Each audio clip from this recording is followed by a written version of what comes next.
So, good evening. We've just had a screening of She Walks a Line, and I am very honoured to have the director. Would you mind introducing yourself and telling us a little bit about your background?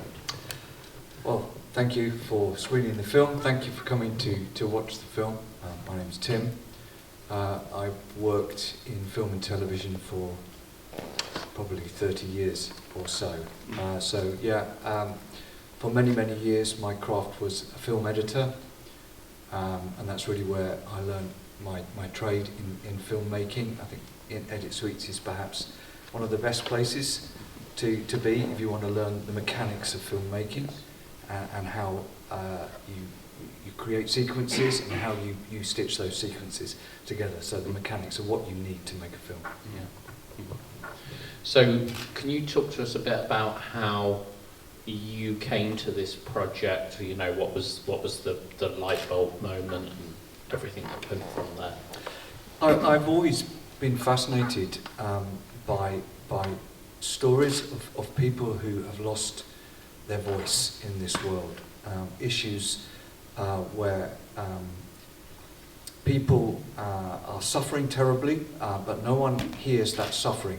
And for me, I think human trafficking is one of those issues. It's the fastest growing crime type on earth, yet we see very little of it and we hear very little about it. It generally goes under the radar. I got interested in films about people who'd lost their voice because when I was 19, the very first film I was ever involved in, I assisted the sound recordist in Hong Kong, making a film about Vietnamese boat people who've been languishing in these refugee camps for a decade or so, and the world had forgotten about them, and the prison-like conditions that these poor people were in. But it was a profound impact on me as a young man, and I think that really shaped the way I looked at the world as a young person. It was a very impactful moment, and I guess that's really why I've been drawn over the years to these sort of stories. I worked in film and television, as I said, for a long, long time, but I would try and migrate towards films that actually made positive change in the world. So I worked with Comic Relief for a long time, making the short appeal films that you'd see throughout the evening. I did that for a decade or so. Films like that, other documentary films that have shaped foreign policy, even, they've brought about positive change in the world, and that's what really interested me about this story, about these victims of human trafficking on this border who have no voice. But on top of that, it's taking place in a society where women have no voice anyway. Yes. It's a patriarchal society, and when you take those two layers, those two elements together, it almost creates a perfect storm for vulnerable people to be exploited.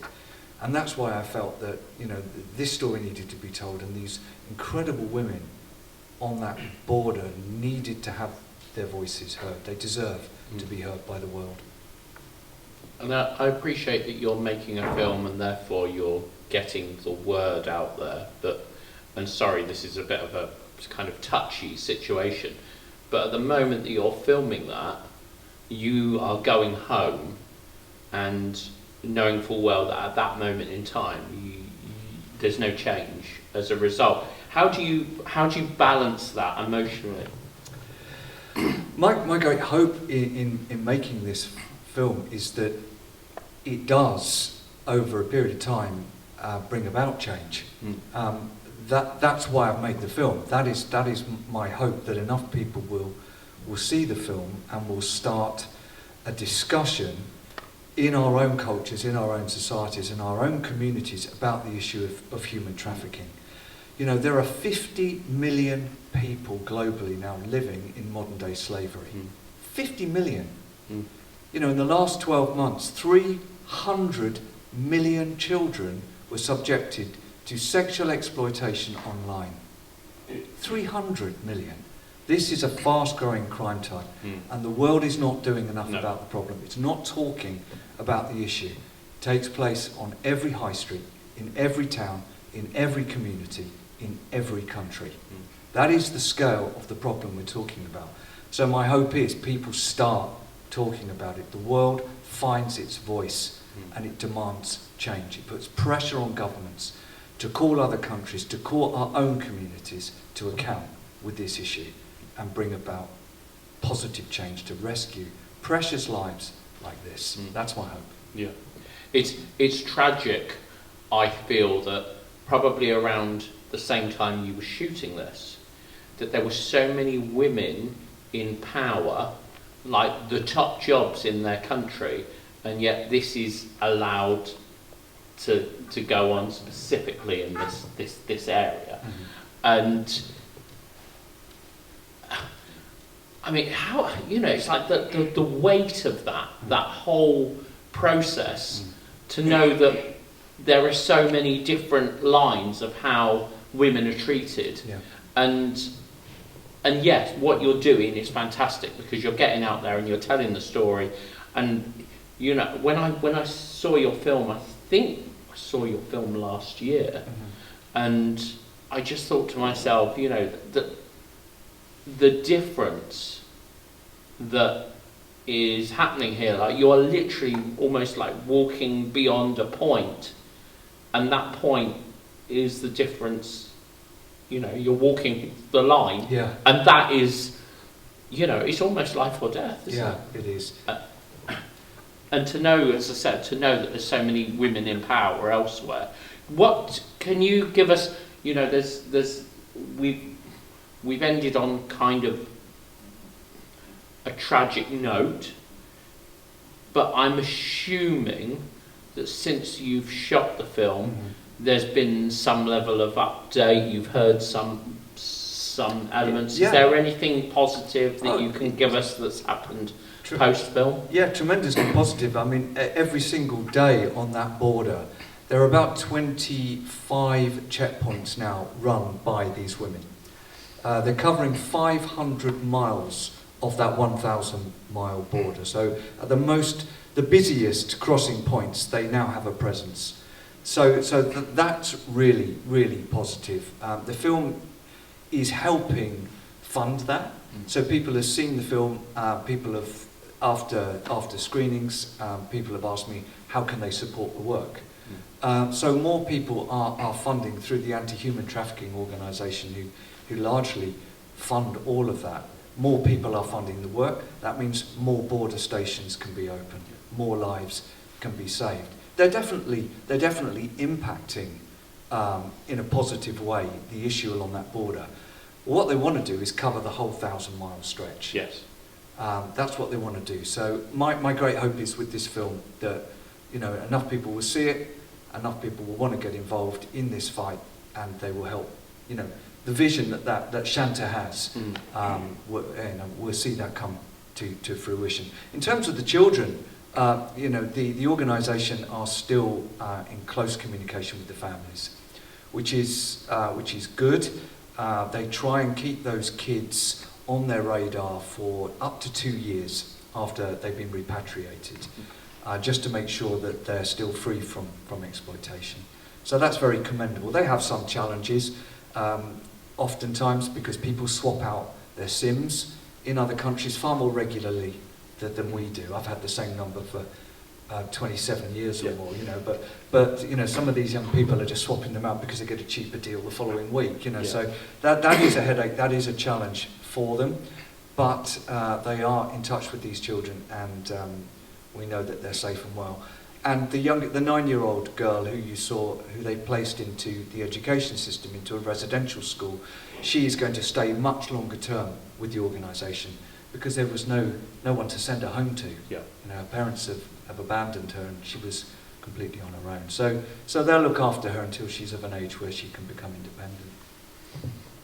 And moving on, what is your current, or what project are you currently working on, or what are you moving towards?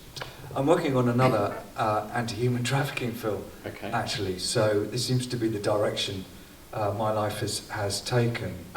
I think once you become involved in this subject matter and you see the volume of need, the scale of the issue, it's very difficult to actually think about anything else, the level of human suffering is just so immense in human trafficking. So I'm working on another film, a shorter documentary. I'd like to have a year or two between much longer projects, because longer form docs can be really challenging in terms of the sheer amount of time they take to make. But yeah, so I can't say too much about the film I'm working on. It's very interesting. It's about online sexual exploitation, and about how, with the use of military-grade software, an organisation are actually finding perpetrators, tracking them down, and bringing them to justice, and finding the children, which is fascinating. Absolutely. Do we have any questions out here? There's one at the front. Far away. Okay, yeah, go for it. First one is, were you ever in any serious danger yourself making the film? Yeah, in the brothels, if you saw, remember the sequence, I shot that in New Delhi in India, and I went in with hidden camera technology.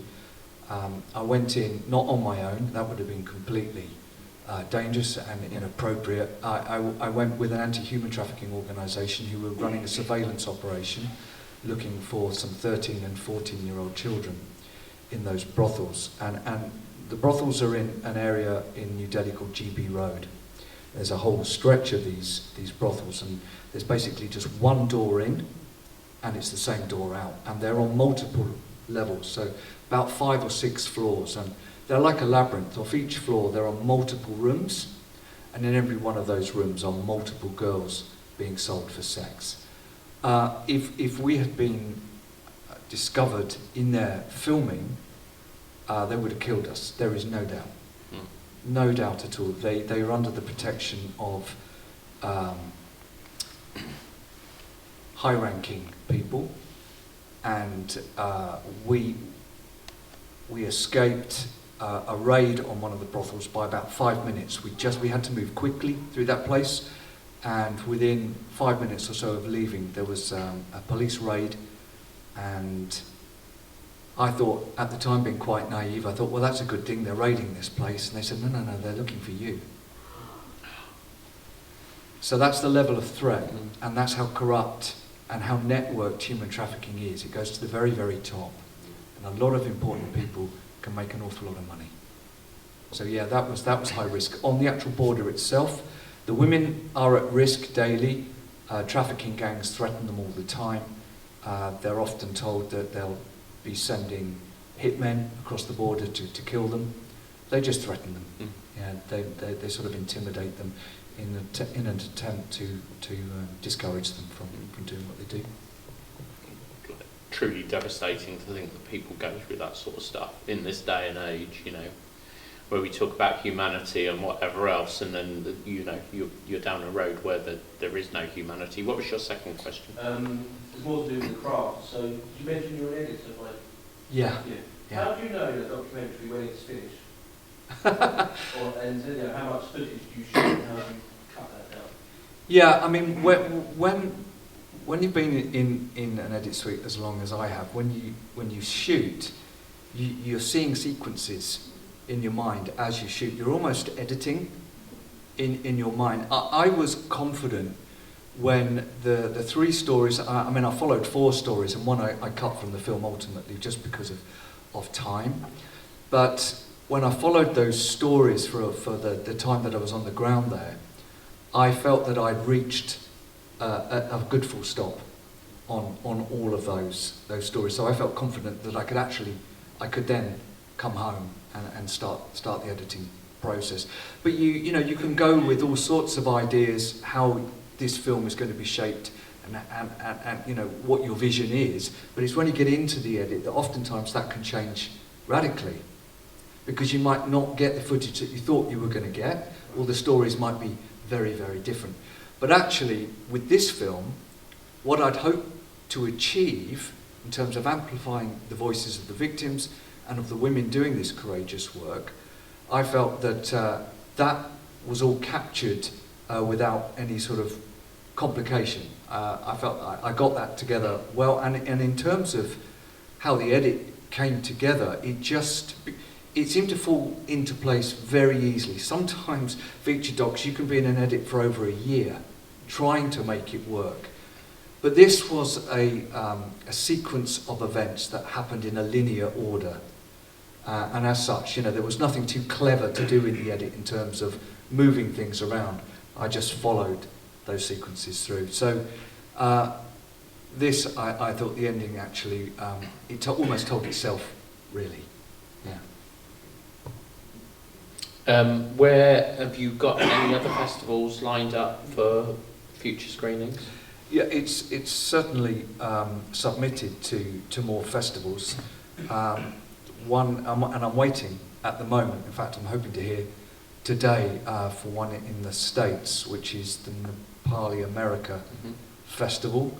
It's in another festival later on in the year. They told me early on that's the Love and Hope International Film Festival in Barcelona. So that's another one. But hoping on more as I go throughout the year. So it's into festivals, you know, right the way through 2025. Yeah. And any interest in distribution at all? Because, you know, this is, we talk about films that should be shown at schools and things like that. This is a prime example of a film that everybody, you know, needs to be aware of. What, have you got any plans? Yeah, I mean, at the moment, a studio in the States has reviewed. There's a process. They're interested in the film, and I had to submit a 15-minute cut, which I had to cut down a 90-minute film to about a 15-minute version, which was challenging, but enough to sort of show the issue and the response. And they're excited by that, so it's gone to the next level, and they're now reviewing the whole film. So I'm hopeful that the studio will pick it up and then we'll get it distributed to streaming platforms, or however they see fit, really. But at the moment, yeah, there is interest, which is really, really encouraging. Fantastic. And for those that are just watching the interview at home, you know, please strive, go out of your way to try and find this film wherever it may be showing. And Timothy, thank you ever so much for taking the time. Thank you very much for risking your life to bring the story to a wider audience. Oh, thank you. Thank you very much. Thank you. Thanks.